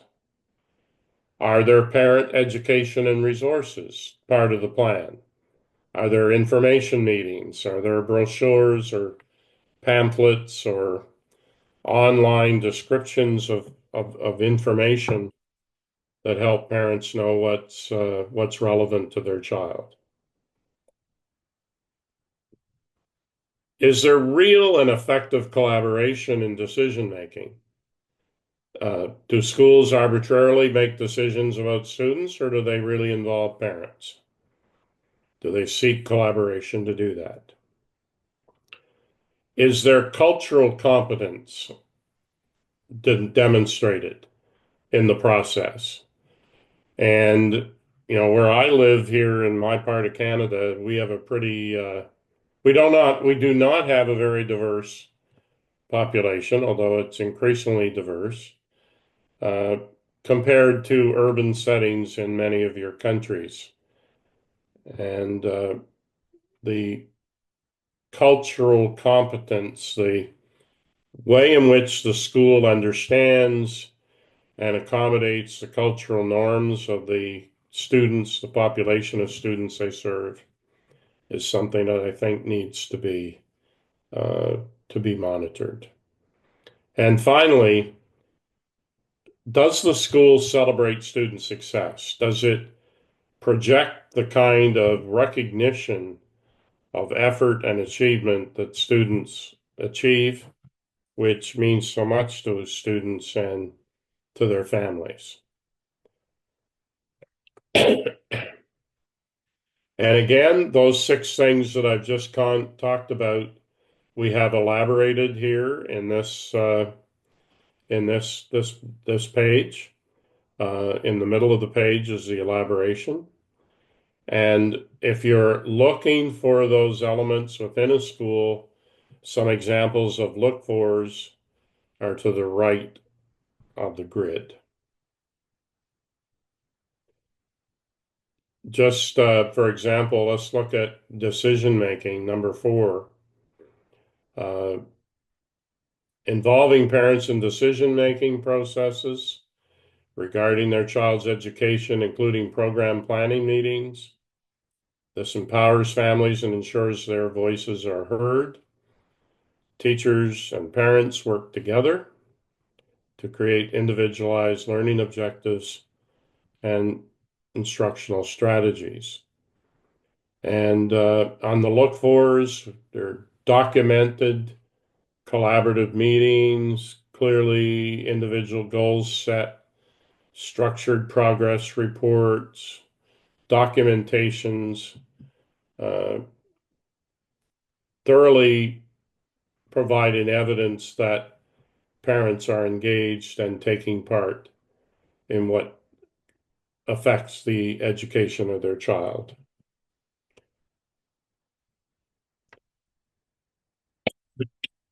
From my own experience, again, I've had a lot of experience working with parent advocacy groups. I've been a leader of the parent organization that represents families with children with intellectual disabilities in my own province and in Canada and actually in the Americas. And I have a lot of experience working with families and parents. And typically what I've found is families are looking for respect.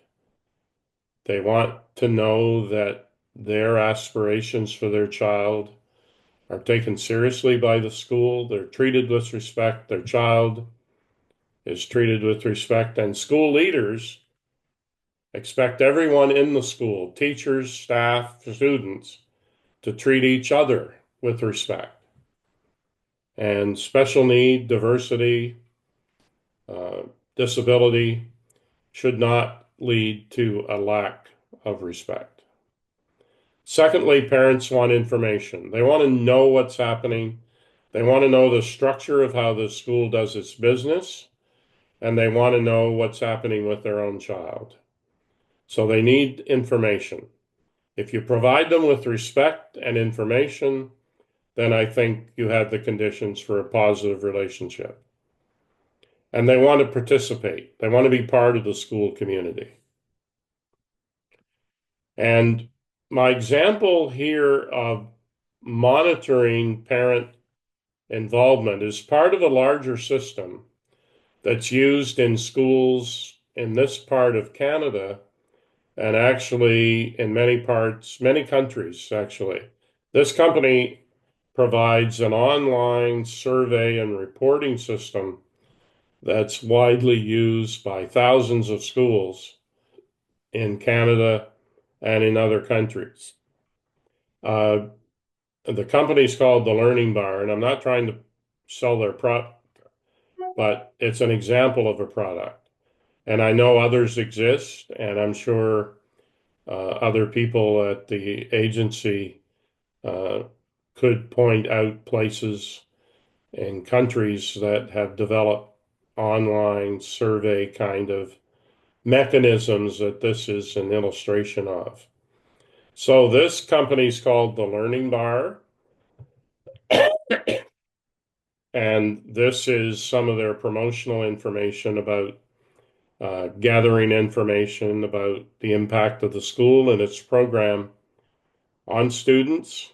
And they focus on well-being and reducing vulnerability of youngsters, and the process of sharing between families and schools that can create an equitable school environment where all students can thrive.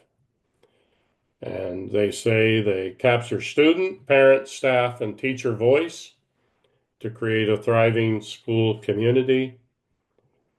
And they actually there are 4 aspects to their survey, of which students and parents are a key part, but it also includes feedback from teachers and staff. And the effect of this is that they gather this information periodically. It's coalesced into useful graphs and data that the school community, teachers, principals, leaders, teachers can engage with and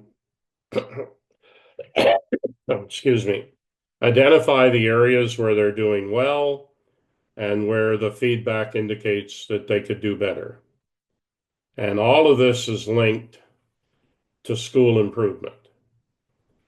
So all of this kind of feedback that we've been talking about from all 4 sectors, leadership and policy, inclusive instructional strategies, collaboration and supporting teachers, and engaging with parents, they all contribute to a monitoring and evaluation system that's goal is to improve instruction, improve inclusion, and improve how effectively the school serves students. So some final essential components I want to share with you from my experience.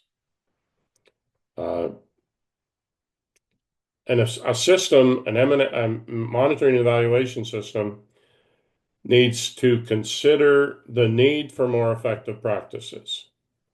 So what would those practices be? However good a school is, it can improve.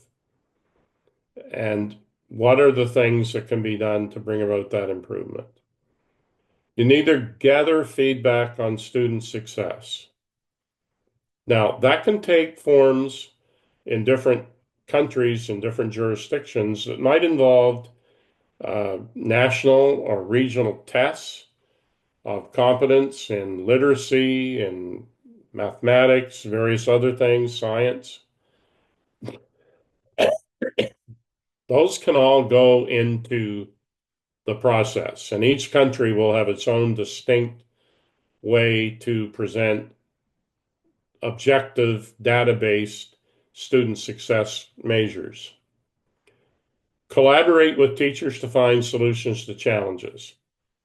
Monitoring doesn't do any good if it isn't followed up with an evaluation of what can be done to improvement, and connecting M&E or monitoring and evaluation processes to school improvement is essential.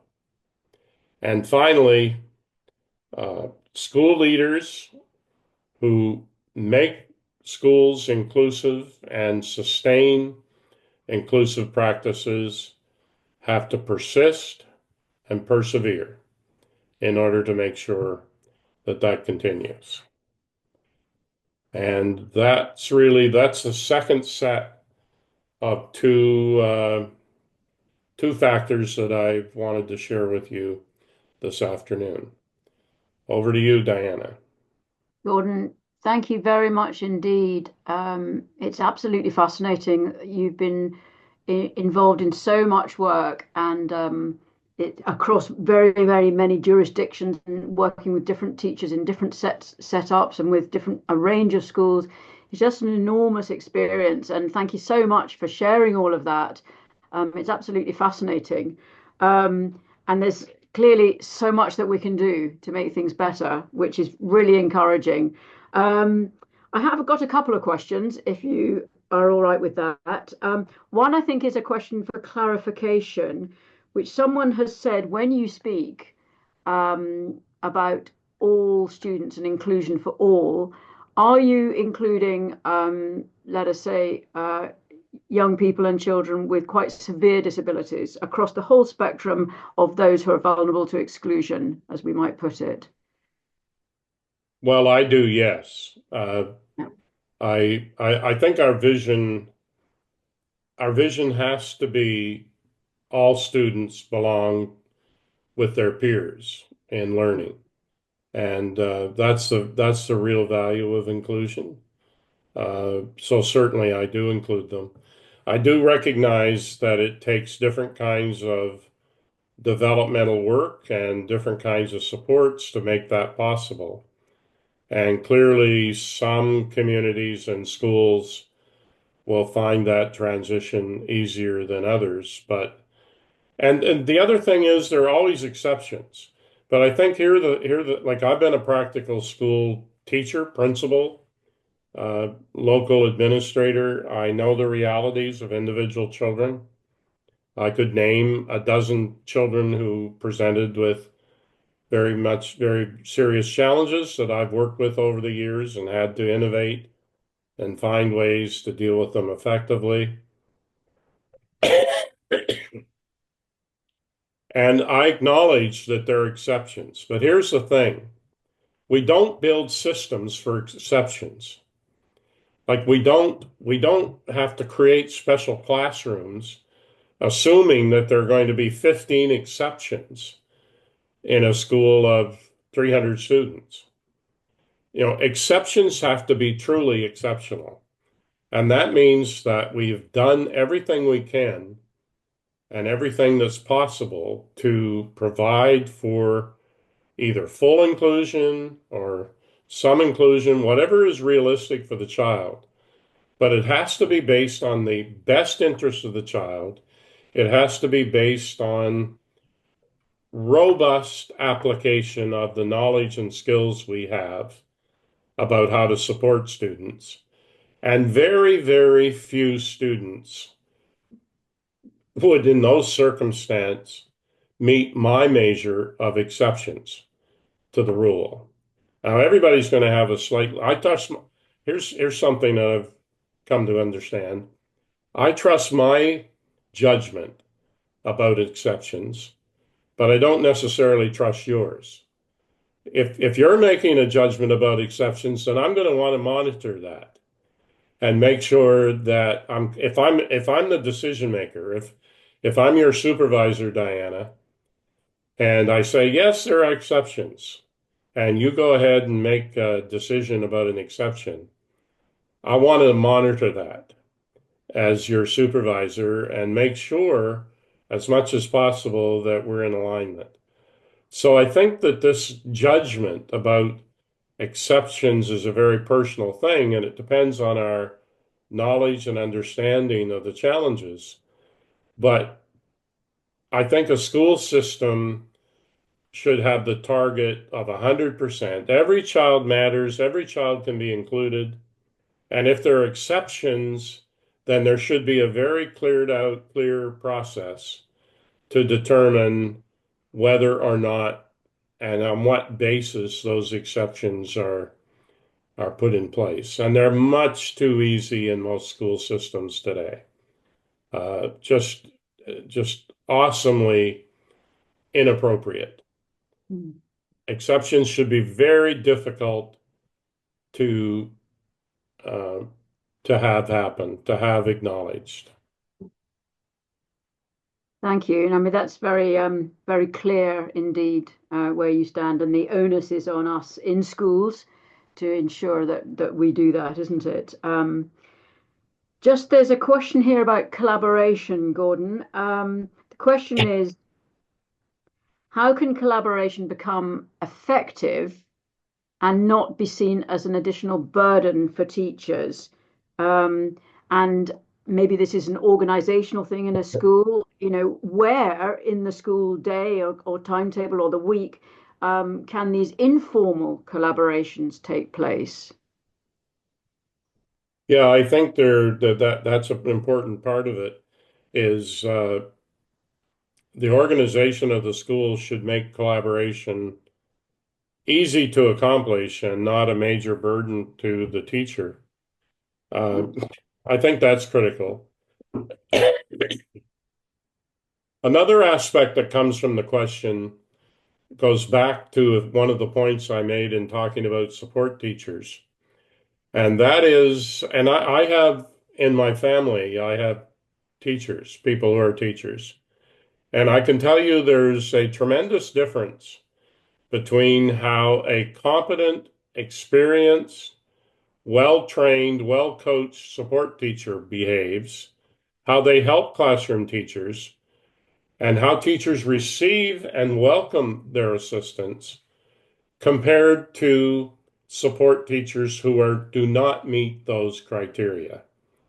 If you recall the criteria that I set out as sort of a foundation for support teachers, that they're experienced, competent, well regarded by peers, not seen as sort of troublesome people who have a completely different orientation, who come in and try to fine tune and alter what a teacher does, but someone who's a peer, someone who has the knowledge and skill and the ability to work with adults to develop those collaborative relationships. I think a lot of the difficulty that support teachers are seen to have working with classroom teachers is because many of them don't have the appropriate background or training in order to have that fundamental relationship with classroom teachers.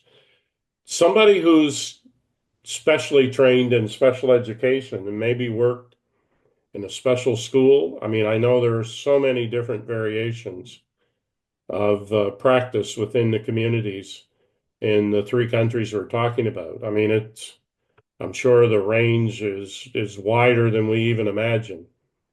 But essential is that the people who help classroom teachers with their most difficult challenges need to be seen by those teachers as people who understand and empathize with what they're dealing with, who have experience, competence, and respect of the classroom teacher, and collaboratively can work to help them so that next week things go better. I think if the support provides the kind of interaction that means that next week things are better than this week, then teachers will welcome the input of collaboration from support teachers. They won't see it as a distraction or see it as a bothersome meddling by somebody who doesn't really understand what's going on. So I think the competence, the training, the coaching of support teachers is essential in this. And I'll just share one further thing from my own implementation of this model, because the model didn't exist when I first became involved with inclusion in the schools where I worked. So we had to develop it. And one of the things we started to do is that since support teachers are not teaching students directly every day, every hour, we decided to pull them together for training every other Thursday afternoon. So not every week, but every second week, all of the resource teachers, since this was a new initiative, we had people coming from different backgrounds into the role. And we brought them together for a half day of orientation, problem solving, skill development. And we started that in year one. Every second Thursday afternoon, everyone was able to come from their schools and spend 3 hours with our leadership group and with their peers. And we worked together to strengthen their capacity to do the core part of their job, which is supporting teachers. And here's the thing, we still were doing that 15 years later. Although it evolved from a half day every other week. And finally, our district enlarged, travel time was larger, was bigger. So we ended up having 1 day a month. So because they could come, be there for the full day, and that was it, rather than the half day. So circumstances meant we made that innovation. But the main thing here is that there was ongoing, regular, focused attention to what the role of the support teacher was and how they would do their jobs effectively. And one of the things that emerged from that was that the biggest challenge that resource teachers had was working with the other adults in the school, not the children. The children presented challenges, some more than others, and we had to work on that. But the biggest ongoing, continuing challenge was how a support teacher could engage with a classroom teacher, have a productive, respectful, and improvement-oriented kind of relationship. And that was the biggest challenge of their jobs. And a secondary challenge was making sure that school principals supported what they did and that they were online with this new model of collaborative shared leadership as opposed to authority-driven leadership.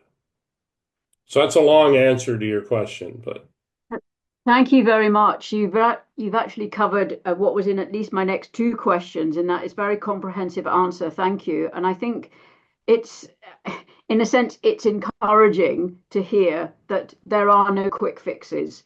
You know, when we're trying to improve systems, we realize that it's a very, very long process of gradual change in which we can gradually bring things in and they can begin to make a difference. And I think you've indicated where even quite small changes can actually have quite a big impact. And when everything comes together, then we can all move forward. And it is a question. It's interesting. There was a point from somebody in the chat about, you know, the support teacher or the head of inclusion, or they're given different names, obviously in different jurisdictions and so on, even in different schools sometimes, is sometimes sidelined. It's very much what you said. Oh, well, thanks for telling me, but yeah, I'll just get on with the job now.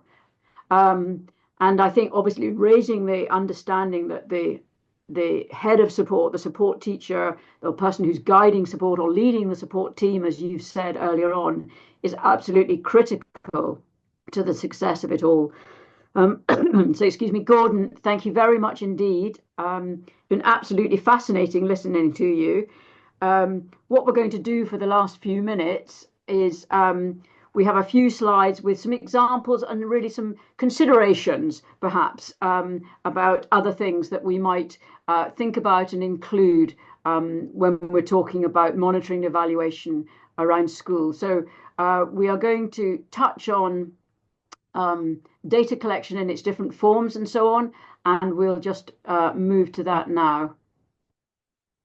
Data collection, as we mentioned earlier, is obviously very important, and it comes in different forms. We have qualitative data, we have quantitative data, and different schools and different jurisdictions do this in different ways, and what do they consider important and so on. However, it's absolutely essential to have high quality, valid and reliable school level qualitative and quantitative data.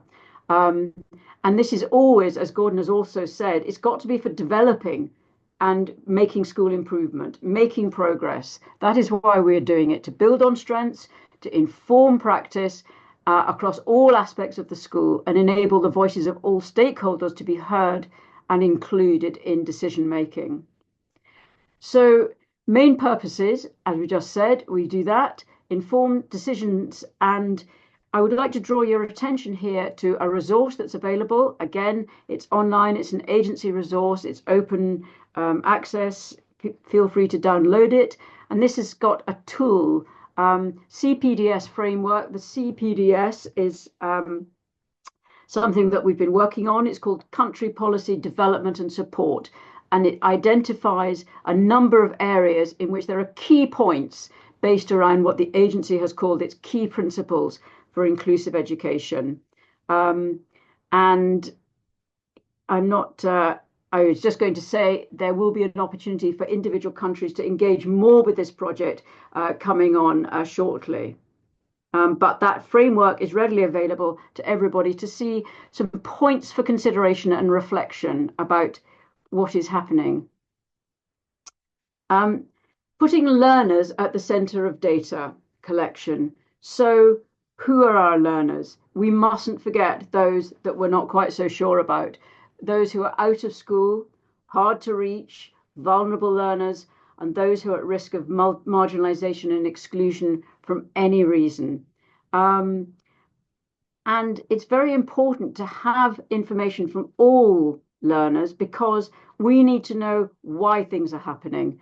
The quantitative data will tell us that so many young people have achieved, or so many are in school, or information like that, but it won't give us the why and the wherefore and what lies underneath it. What are the reasons? What we can do about it. And this is particularly important around learner achievement. We need to have formative assessment, and we've talked about this before earlier. We need to know that those who are on different curricula or certification pathways are included in the data.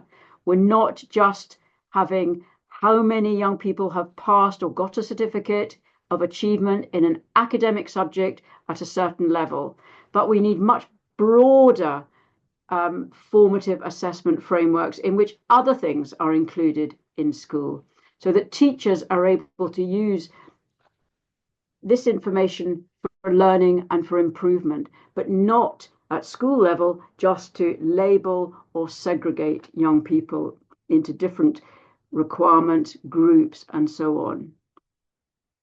So this is just a resource that you might be interested in. This is a European Commission suite of resources really to support schools in their journeys towards more inclusive schools. I've added the links here, and it's with guidance on raising achievement and formative assessment approaches particularly for learners more vulnerable to exclusion or achievement in schools. So what is it when we talk about qualitative data at school level?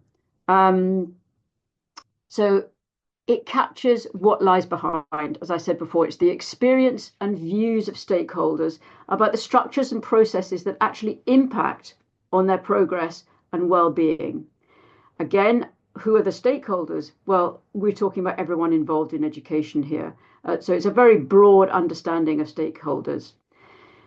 Quantitative and qualitative data can be given more detailed analysis to break down information about school organization, what support is in place, what curricula are being used, different types of pedagogical approaches, and a range of resources. And of course, as Dr. Porter also made the point, it's fine having all this data, but if you're not actually going to do anything with it, then it's not going to make the slightest difference to anything at all. We need to know what is in place, what works, what can we improve, and how can we improve it. So some questions here, really very straightforward questions. What, who, why, how, and when? What data are you collecting? Who will collect the data? Because that may make a difference. And from whom are you collecting data? Or conversely, from whom are you not collecting data? What are the intended purposes of the data you collect? That needs to be established beforehand so you know what you're collecting and why you're collecting it. What methods will you use to collect the data and then to analyze the data? And how frequently and regularly do you collect data? That, of course, is bound up with your purpose. And transparency is what we're talking about here, that everything is clear and known and established. And this leads us into what are the ethical considerations around data collection, analysis, and use. And I will ask here my colleague Anthoula to talk through this topic. Thank you, Anthoula. Thank you, Diana, and good evening, everyone. I'm very glad to be here with you. Very, very happy to have heard all this input, which is also very useful. I'm here today. I have been invited to talk about a very recent agency project that has to do with meaningful participation. And Diana explained before the purpose of qualitative data collection and use at school level, which is actually the purpose is to capture the experiences and views of stakeholders, including learners and families. And this was exactly the focus of the project I'm going to talk about. It's called Voices into Action project, and it explored ethical data collection approaches in relation to learners and families. It proposed the framework that you see in your screens, the VIA framework for meaningful participation, which includes practical and ethical considerations for planning, implementing, and evaluating learner and family participation programs that have as a purpose to collect data so as to inform educational decision-making.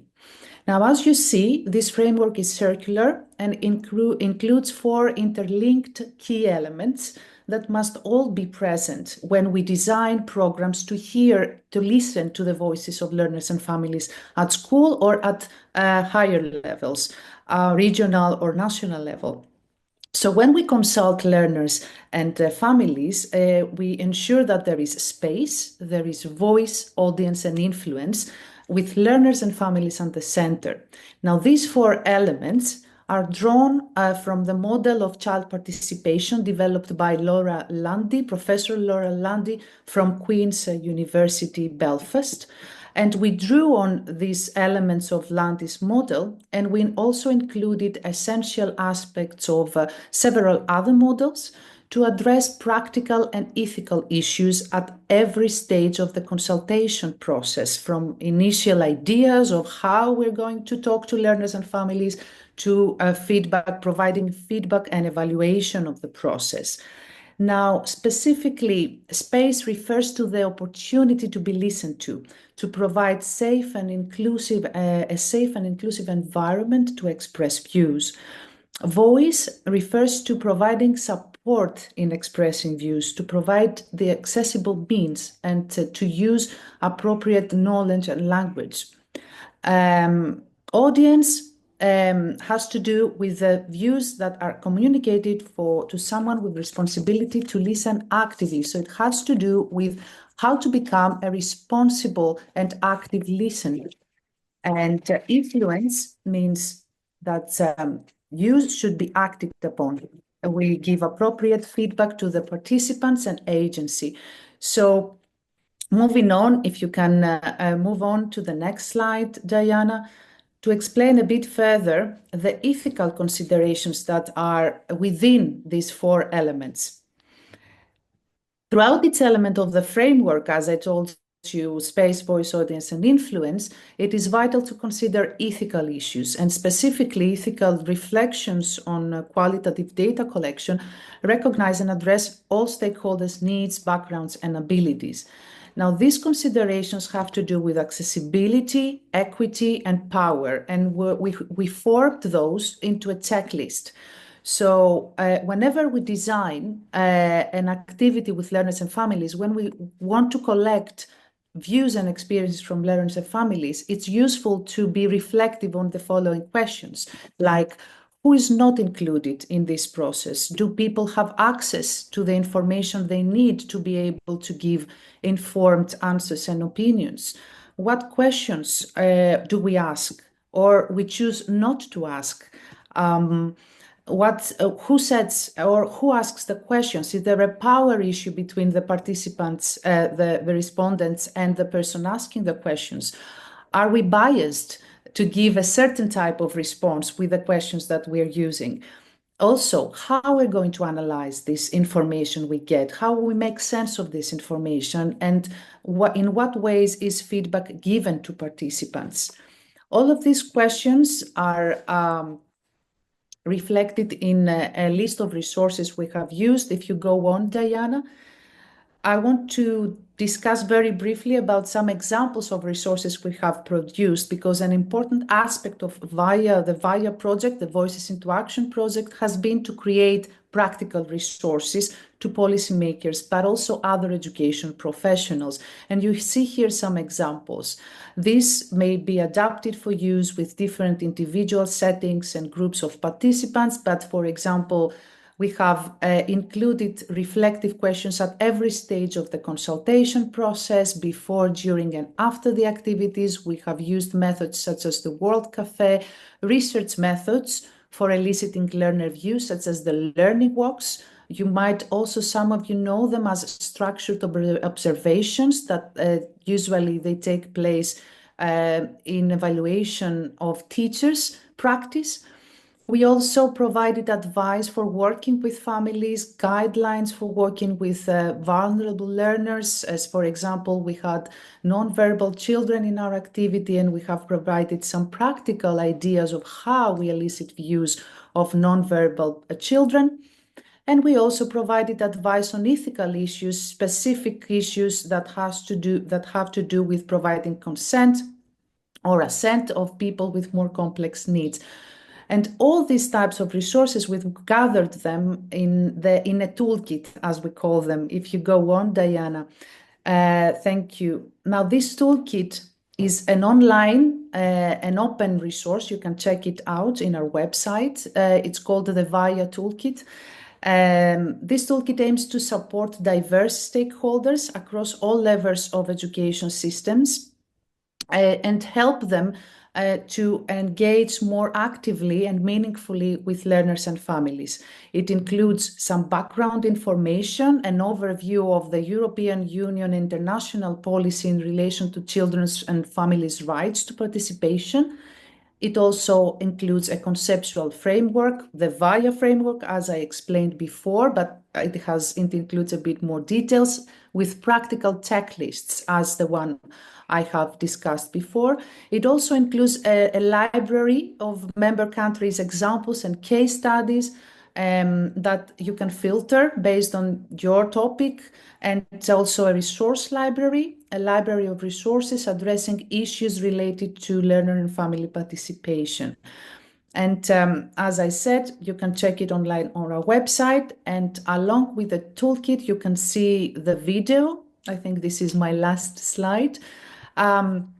This video was filmed during our final event in spring 2023, and it captures the voices of learners and the families, and we have learners and families discussing about participation, and we also have policymakers from Europe who discuss also how this framework helped them and impacted their work. You can see this video, and if you want to find out more about this project and about this the outcomes of this activity, you can check out the final report, which is a 10-page summary, and it's available in all agency languages. And that's all from me. I hope I didn't exceeded my time, Diana. And not at all, Anthoula. Thank you so much. Thank you for the invitation, and good luck with the rest of the meeting. Thank you. So we talked earlier about qualitative data and data being open and transparent. And for your attention to this slide, sorry, it's got a lot of information on it, but if we draw a line down the middle, we can see on the left-hand side, we have national level data, and on the right-hand side, we have regional level data. This actually comes from Scotland. It's completely transparent. It's open access, available to anybody who wants to look at it, including members of the public, people within education, academics, everybody. And this is just obviously the top of what is quite an extensive set of information, which includes data around statistical information around pupil profiles, attendance, the quality of school buildings, the numbers of teachers, pupil profiles, attainment in assessments, and links to more detail. So this, you can go in and look at the national statistics, and then you can go to regional statistics, and you obviously make comparisons about different regions across Scotland and so on. And then you can go into school level. Again, this is all open access. I have chosen this one. This is, again, the top picture of a number of different things which follow, and each of these different items underneath each of these bars in this bar graph is readily explained. But I just want to show you here, this is one area of Glasgow, Glasgow City over here, and I've gone into Govan High School. Now Govan is an area of quite high deprivation in Glasgow, and we can see that immediately here. And if you can see my cursor, I have SIMD across here. And this stands for Scottish Indication of Multiple Deprivation. And this very high score tells us at a glance that this is an area with significant social deprivation. And if we want more information about that, we would need to find out further. How does that affect the school? So if we look here, for example, this is pupil numbers. So compulsory education at secondary level from 12 to 16 is across these 4 years, which is 75% of this particular school's population. It then drops significantly in what we call S5, so the 5th year of secondary education, and it drops even further in the 6th year. So if learners are leaving school at this point, they are significantly reducing their opportunities to be involved in any kind of further education or training, and not college or university unless they manage to get on an access course. So that is interesting. Down here, we have ASN, which is additional support needs. This tells us that up to 50% of the young people in this school have additional support needs. So qualitative data added to this would, for example, say to young people, why are you leaving school? What is there not happening in school that's not keeping you in? We might say to teachers and to the school, how do you deal with such a high proportion of young people with additional needs? So this information is very interesting, but I think we can go behind it to find, with qualitative data, information that would help us. Now, this leads us on to interpretation and analysis of data, and we know it's complex. Statistical data, people are statisticians, they are experts in their own field, and they can deal with that kind of thing. But qualitative data is not so easy to deal with, and it requires interpretation. If we ask somebody how they feel about something and they tell us, what do we do with that information? When we say, oh, how good is your school? What do we mean by good? Do we mean teachers are well paid? Do we mean that a lot of learners are achieving highly in public exams? Do we mean it's got a good sports team? Or do we mean that children are happy? And if you ask that question to children, they will give you different answers. So, of course, we have commercial software that can help with data collection and analysis. But in this particular instance, schools and regions and countries must ensure that it works with their own systems in relation to their own needs. And Scotland realised, my example previously was from Scotland, that we need to get behind the statistical data. So they have developed this means here of tracking and monitoring. So finding out what is going on. And this down at the bottom here, they have produced these 3 things: clear examples of what's happening, how teachers can use it, how schools can use it, and how it's, again, open access. It's a very easy to work with, a fleet of ways that schools and teachers can work to get behind their own data to find out what else is happening. Then, very briefly, it's interesting and important, I think, that we go beyond looking at schools, and cross-sectoral collaboration can inform us on what's happening in schools. This is a very recent November 2024 study that's taken place in Iceland, and this was work not done in schools. It was done with young people through the University of Iceland and the government to find out how children felt about a range of different things. And of course, that information is very useful to people in schools and teachers because it revealed how children feel about a range of different things. Of course, the time they spent in school is a very big part of that. So that's just looking beyond the data that's purely educational. What do we do about classroom level data? So this really is just to inform you that we know that there's a lot of information now available and means of collecting data through artificial intelligence. And here's an example of some of the ways in which artificial intelligence is now being used with teachers to support teaching and to enable teachers to support learners better, as it were. And this is one particular example of that. We are not promoting this necessarily, but this is being used in the Nordic countries by agency member countries. And recent statistics have shown that 52% of Iceland's primary schools are now using this piece of software for school improvement. Just one example, there's many, many out there. And the issue is, I think, that schools and regions, countries perhaps need to work with the AI providers, they're commercial, of course, to develop something that works within each country's system and according to each country's needs. Many of these things are available in multiple languages across and developed in all sorts of countries. A little caveat, perhaps, the research evidence tells us that school leaders and senior teachers cannot and should not assume that teachers necessarily know how best to use software that's presented to them, have the time to engage with the processes in both learning to use the software and becoming sufficiently familiar with it for it to be beneficial. And are teachers actually positive about AI-generated data?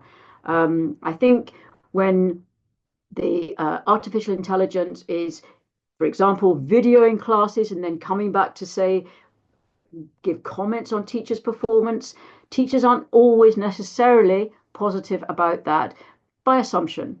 And secondary evidence tells us that teachers do not always use dashboards, such as the ones we've shown, and other types of software in the best way, and not always positive about their use.